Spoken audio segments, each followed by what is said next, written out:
దేవాని కృప పొందుటకు నాలోన ఏమున్నది?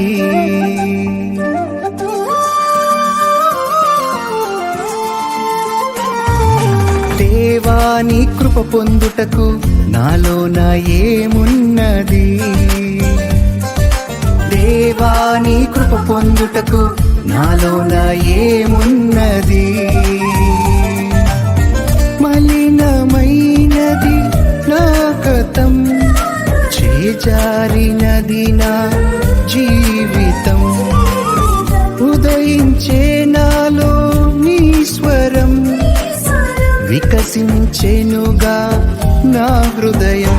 యేసు నీ కృపయేగా, ఇది నీ కృపయేగా. యేసు నీ కృపయేగా, ఇది నీ కృపయేగా. ఇది నీ కృపయేగా.